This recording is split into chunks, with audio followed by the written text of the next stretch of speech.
예, 안녕하세요. 이번 시간에는 그 인력 공급업하고 고용 알선업의 세무 처리에 대해서 살펴보겠습니다. 그 인력 공급업하고 고용 알선업 요 경계가 사실은 조금 모호해 가지고 이 심판원의 다툼이 많더라고요. 그 인력 왜 이게 그 다툼이 크냐면은 인력 공급업은 과세입니다. 부가가치세. 그리고 고용 알선업은 면세고, 그래서 부가가치세에 다툼이 많습니다. 인력 공급업에 해당하면 이 부가가치세가 크거든요. 그러면은 이게 경계가 모호해가지고 이쪽이다 저쪽이다 구별을 하셔야 되는데, 그래서 인력 공급업이 하는 일은 자기 관리 하에 있는 노동자를 계약에 의하여 타 사업체에 일정 기간 공급한다, 이렇게 되어 있습니다. 근데 이 핵심이 이제 자기 관리 하에 있다는 겁니다. 자기 관리 하에 있는 노동자. 음. 어, 그러니까 이게 자기 관리 하에 있으니까 타 사업체에 제공해서 타 사업체에서 타 사업체에서 돈을 일괄적으로 받아가지고 이런 그 노동자에게 공급하는 것이죠. 일종의 그 근로자 파견업 뭐 그런 식입니다.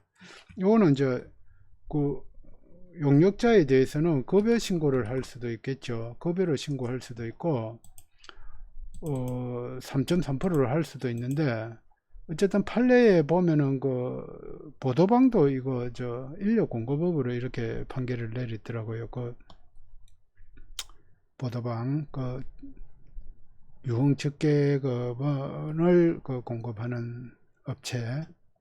그래서 자기 관리 하에 있다. 그런데 요 고용 알선업은 그냥 그 공인중개사처럼 그 중개만 하는 거예요.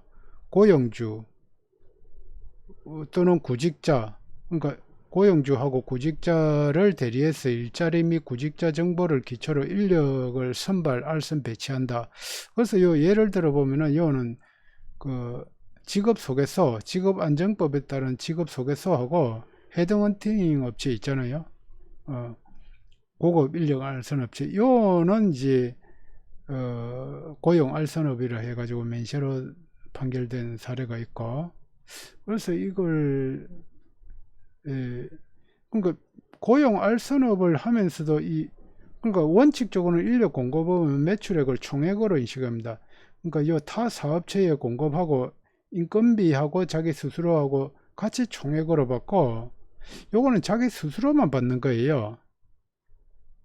어, 그러니까 요거는 중개만 해줬으니까 고용 요 구직자가 그 취업해가지고 거기서 봉급을 받겠죠. 그러니까 순액으로만 인식하면 되는데, 요거는 총액으로 인식해가지고 자기가 또 이렇게 급여나 3.3% 신고한다는 거예요.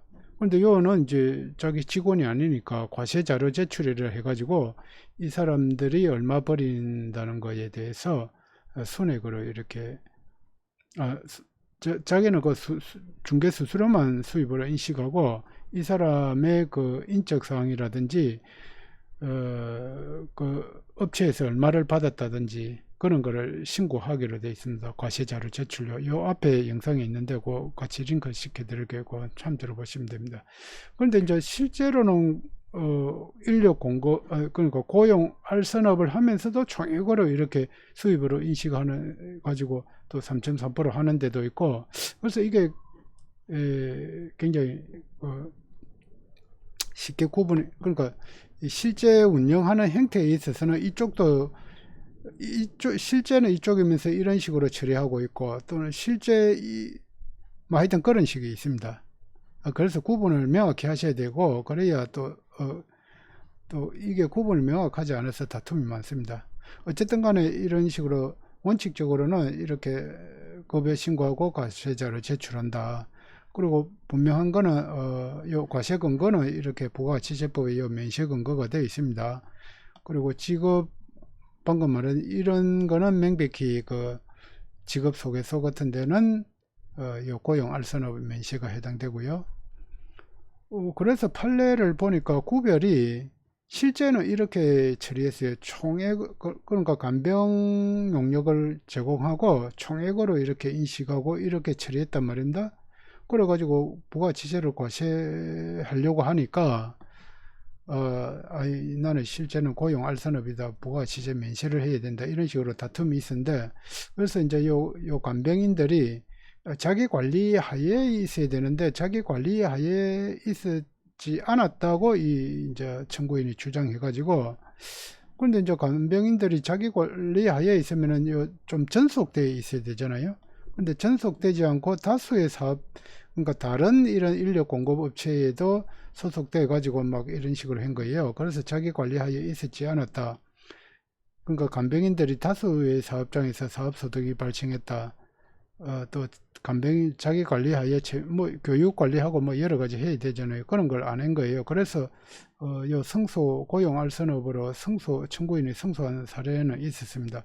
그러니까 실제는 고용 알선업이면서 이렇게 처리한 거죠. 그런데 이제 실제적으로 자기 관리하에 있었지 않고 뭐 자기 관리하에 있었지 않은 걸 이런 식으로 증명을 해가지고 이긴 사례는 있습니다.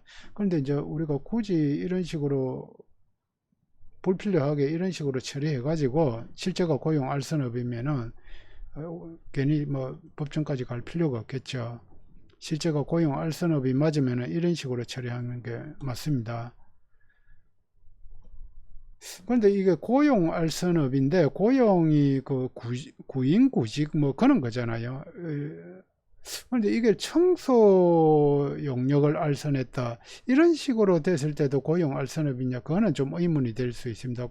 청소 용역을 이런 뭐 알선하는 데도 있거든요. 그럼 어느 현장에 그 청소가 필요하다 그러면은 그 실제 청소하시는 분을 연결해 주는 그가 고용 알선업이냐 요거는 조금 의문이 있습니다. 왜냐하면 그거는 고용 알선업이라기보다는 그러니까 청소 용역원이 그쪽에 실제 고용되는 게 아니고 뭐 일종의 그 사업을 그 청소하는 사업을 알선했다고도 볼 수 있기 때문에 그거는 면세인지 과세인지는 정확하게 구분을 한번 정확하게 한번 따져보셔야 돼요. 그러니까 요거는 고용 알선업일 때 면세가 되는 겁니다. 그러니까 구직자, 구인자하고 그렇게 연결시켜 주는 거. 아무튼 법 조문을 보시면은 고용 알선업 면세 근거가 부가가치세법 26조의 그 대통령으로 정하는 인적 용역 그리고 시행령에 들어가 보면은 또 인적 용역입니다. 그래서 직업 소가 제공하는 용역하고 상담소를 경영하는 자가 공급하는 용역으로서 기획재정부령. 기획재정부령 들어가면 인생상담, 뭐 직업재활상담, 뭐 이런 거가 있습니다. 그래서 이 직업소개소가 제공하는 용역이니까 직업 소개서는 단순히 그 인력을 공급하는 게 아니고 그 알선만 해주잖아요. 알선 중개만. 그래서 이거는 고용 알선요. 어떤 사업을 알선하는 게 아니고 고용 알선, 청소 용역을 알선한다. 그게는 고용의 알선인지 사업의 알선인지 그거는 정확히 한번 따져보셔야 됩니다. 아무튼 이게 고용 알선업이냐 인력 공급업이냐에 따라서 부가가치세가 과세면세 이거는 총액으로 과세되니까 굉장히 큽니다. 그리고 이거는 소위는 하여튼 요 구분이 모호해서 한번 정리를 해봤습니다. 예, 도움이 되셨다면 좋아요 구독 버튼 감사합니다.